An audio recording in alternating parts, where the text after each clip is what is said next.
Esteemed viewers, welcome back. A multitude of significant events have unfolded across the globe, demanding our attention.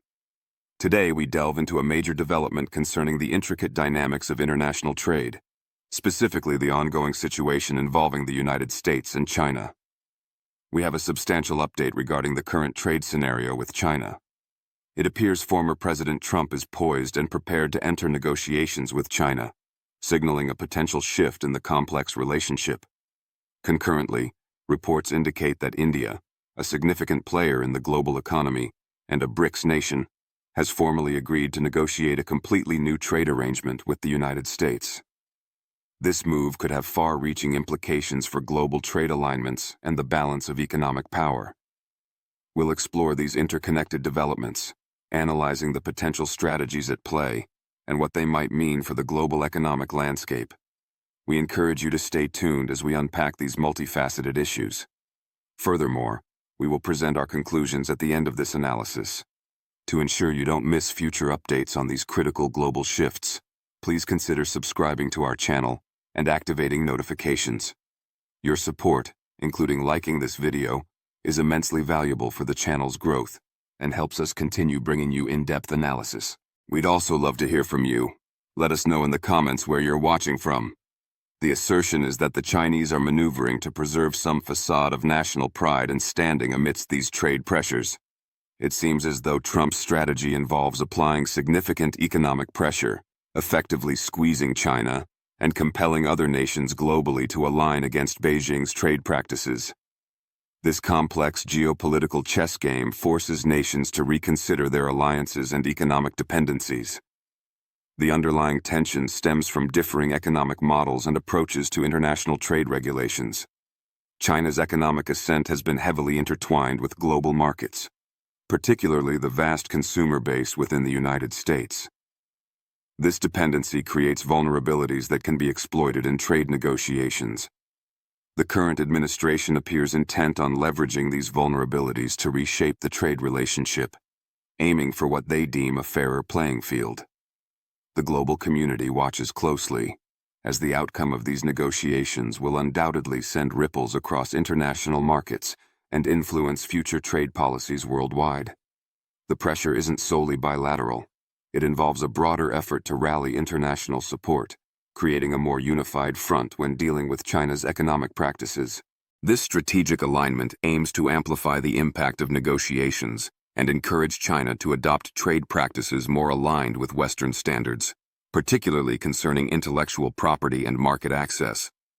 There was speculation, based on certain reports, that the European Union might pursue its own path, potentially collaborating with China to alleviate some existing tariffs and establish a distinct trade agreement.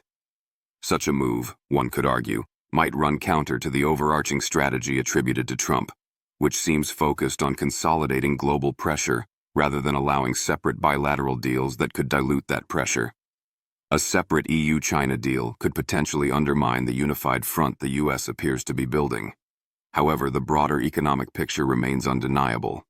China's economy is profoundly reliant on the United States and its substantial consumer market.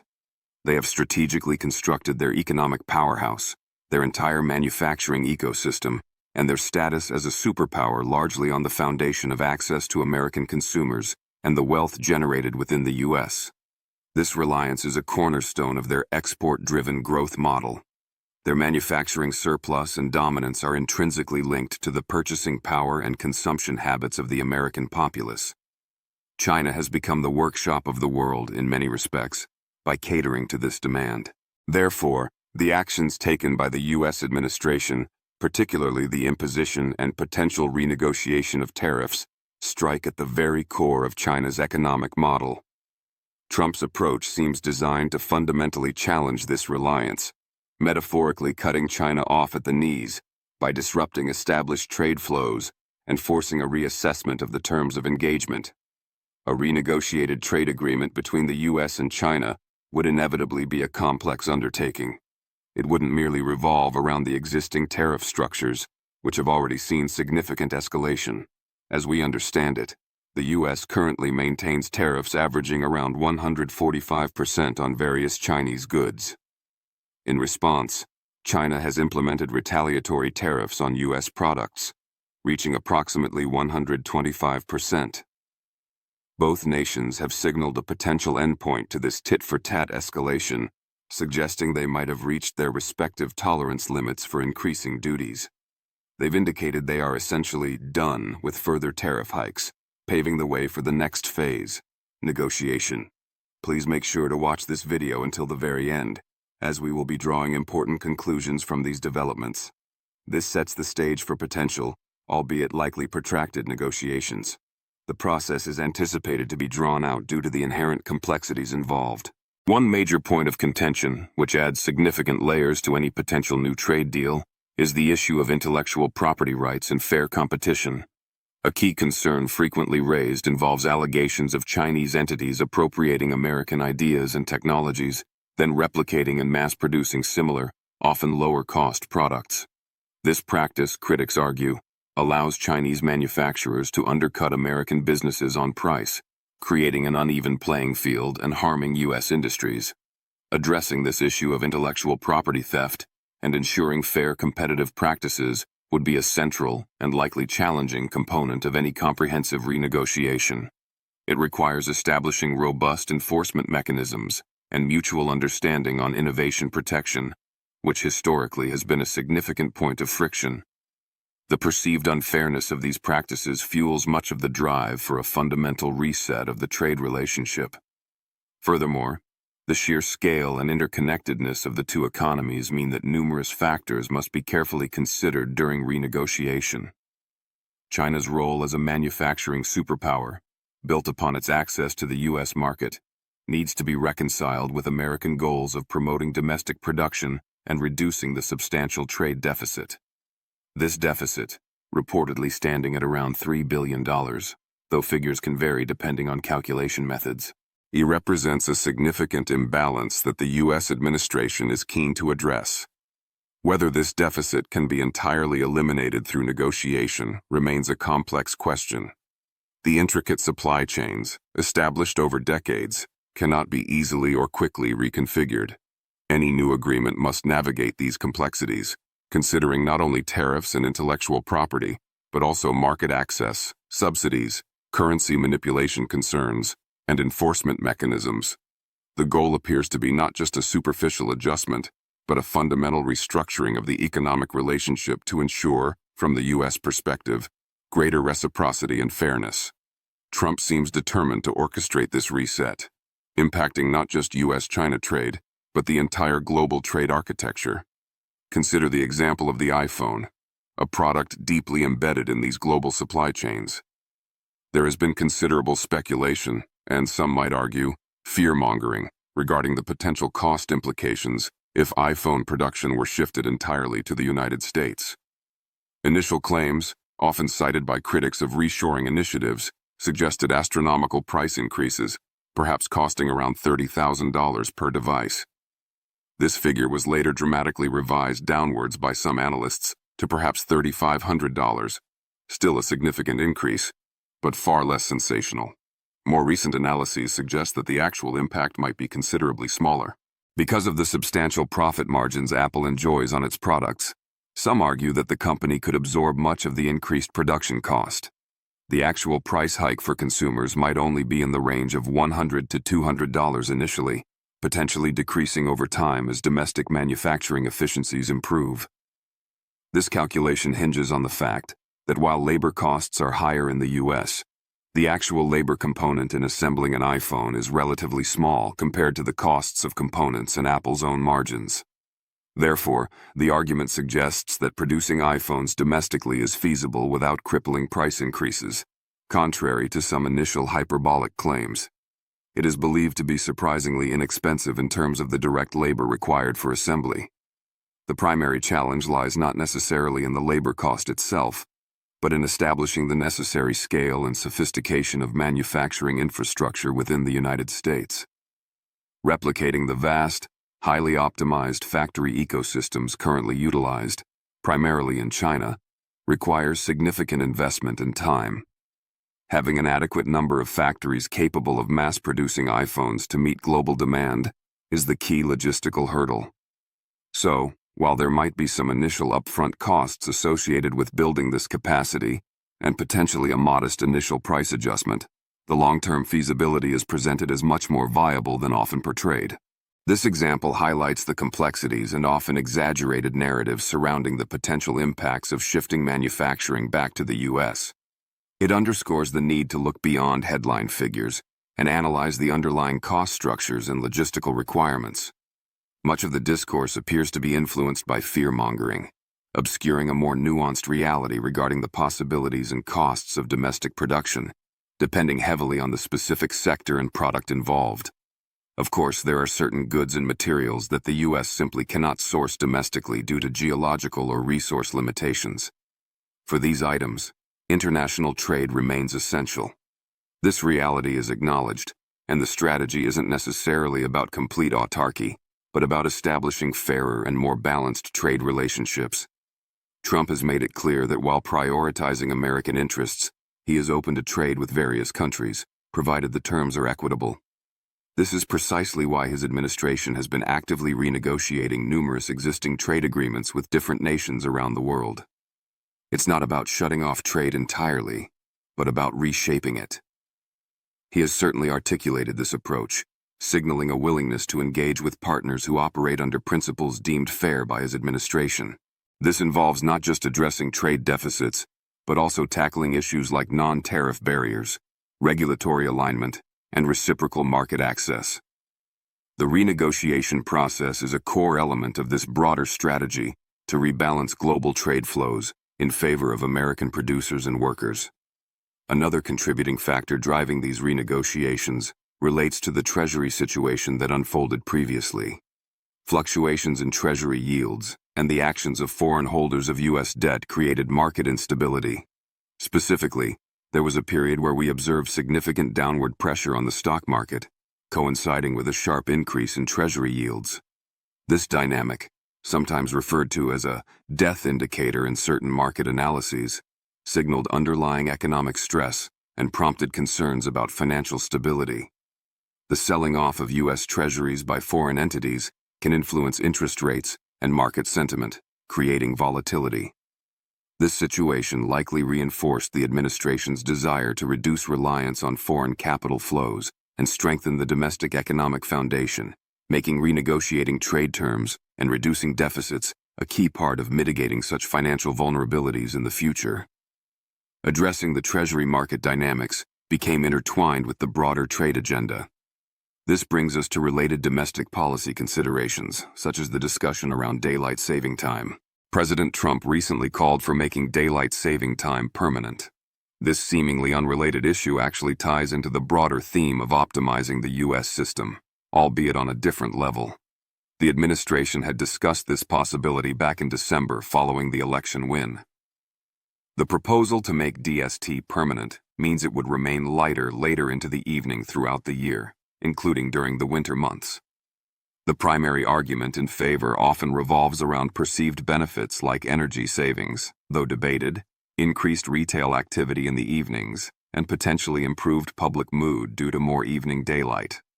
Trump would likely favor this for reasons of perceived efficiency and perhaps popular appeal.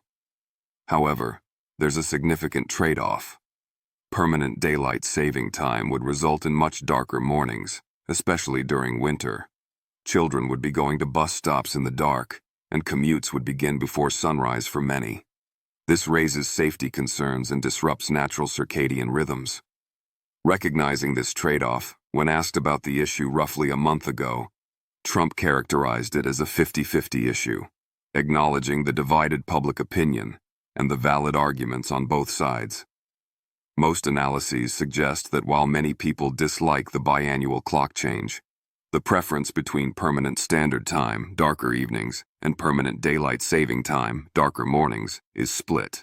While the administration, consistent with its focus on streamlining, might lean towards eliminating the clock change, the specific choice of permanent DST involves balancing the desire for later daylight against the consequences of darker winter mornings.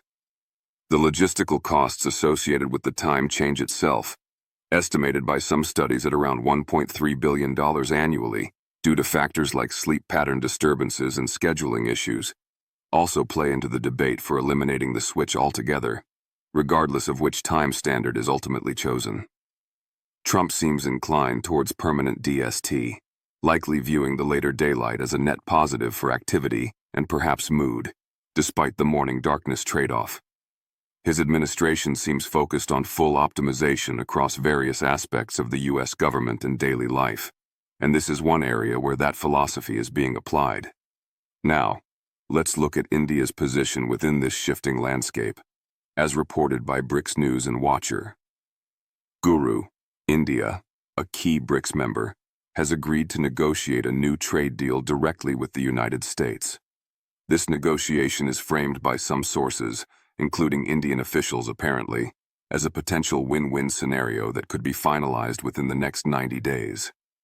This development is significant because it places India, a major emerging economy, directly in talks with the U.S. amidst the broader U.S.-China trade tensions. It suggests India might be seeking to capitalize on the changing dynamics, potentially securing more favorable terms for itself, while the U.S. is actively looking to diversify supply chains and build alternative partnerships. This aligns with the narrative that Trump is attempting to isolate China economically by strengthening ties with other major players in the region. An India-U.S. trade deal could represent a substantial step in that direction, offering American businesses alternative markets and manufacturing bases, while providing India with enhanced access to the U.S. market and technology. The speed at which they suggest a deal could be made, 90 days, seems ambitious given the usual pace of trade negotiations, but it signals a strong intent from both sides to move forward quickly. Simultaneously, we see signals from the U.S. Federal Reserve. Top Fed officials have stated that the central bank stands ready to help stabilize the market if needed. This statement is being interpreted by market watchers as a strong hint towards potential emergency rate cuts. While the Fed has official meeting dates scheduled, May 7th, June 18th, July 30th, according to Polymarket data, the mention of readiness to stabilize if needed suggests a willingness to act outside of the normal schedule should market conditions deteriorate significantly. Data from prediction markets like Polymarket shows fluctuating expectations regarding Fed decisions. For the May meeting, the highest probability, around 72% at one point, was for no change, but probabilities for decreases exist. For the June meeting, the probability of a 25 basis point decrease was shown as significantly higher, around 53 to 64% in the snapshots, suggesting markets are increasingly pricing in rate cuts later in the year. The very discussion of the Fed needing to stabilize and the potential for emergency cuts arises because of the market turbulence and the underlying economic pressures, including those stemming from the trade war and the resulting adjustments. The Fed's preparedness, coupled with declining inflation figures, trueflation reported down to 1.34%, core inflation at 2.4%, below expectations for the second consecutive month, paints a picture where the monetary policy landscape might shift towards easing sooner rather than later, especially if economic headwinds strengthen. So, putting these pieces together, the U.S.-China trade conflict continues, characterized by high tariffs and now an explicit openness from the White House, stated by President Trump, to negotiate a deal with China. This negotiation will be complex, involving not just tariffs, but crucial issues like intellectual property protection and market fairness, aiming to address the long-standing $3 billion trade deficit and China's reliance on the U.S. consumer market. China, while posturing to maintain dignity, understands the necessity of reaching an agreement due to its economic dependence, even as it leverages its own manufacturing prowess. The United States holds significant leverage through its consumer base, but also faces the challenge of potentially needing to build domestic manufacturing capacity over time to fully reduce dependence, a process that involves upfront costs, but potentially lower long-term prices due to innovation and competition, as illustrated by the iPhone example. Simultaneously, other global players are repositioning themselves. India is actively pursuing a new, potentially expedited trade deal with the U.S., possibly as part of a broader U.S. strategy and India's own economic ambitions. The EU is contemplating its options, potentially creating friction with a unified U.S. approach. Domestically, policies like permanent daylight saving time reflect a focus on optimization, while the Federal Reserve signals readiness to intervene with rate cuts amidst stabilizing inflation, but potential market volatility fueled by these global shifts. The entire global trade system appears to be undergoing a fundamental reset, driven by the U.S. administration's actions. China must negotiate, but will likely frame any deal as mutually beneficial rather than a concession. The U.S. aims to rebalance trade, reduce deficits, and encourage domestic production, using tariffs and renegotiations as its primary tools. The concrete is being laid for a new economic structure. The foundation is still wet, requiring time for the full effects to solidify, but the direction of change is becoming clearer.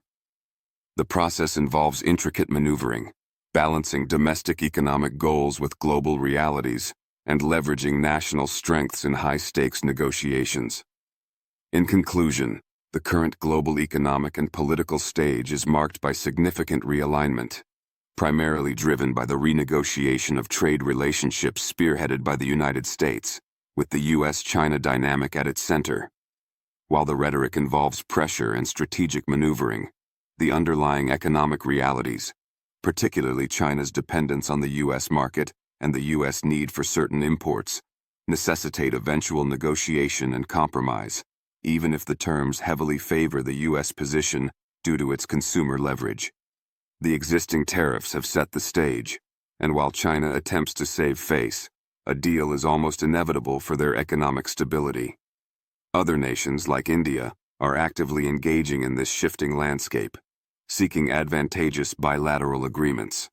The potential for separate deals, like a hypothetical EU-China agreement, adds complexity but doesn't negate the core reliance issues. Domestically, policies are being adjusted, and monetary authorities like the Fed are preparing for potential fallout or adjustments, with rate cuts becoming increasingly likely as inflation stabilizes, but market uncertainty persists. The fear-mongering around production costs, like the iPhone example, often oversimplifies the complex interplay of margins, labor, and infrastructure. Trump's strategy appears to be a long-term reset, weaning the U.S. off excessive reliance on specific nations like China, fostering domestic production through various means, including potential AI and automation advancements, and establishing trade terms perceived as fairer. This involves laying a new foundation, a process that requires time and involves navigating both domestic trade-offs, like the daylight saving debate, and complex international diplomacy. The ultimate outcome will reshape global supply chains and economic partnerships for years to come. Thank you for joining us for this analysis. Remember to subscribe, like, and comment below.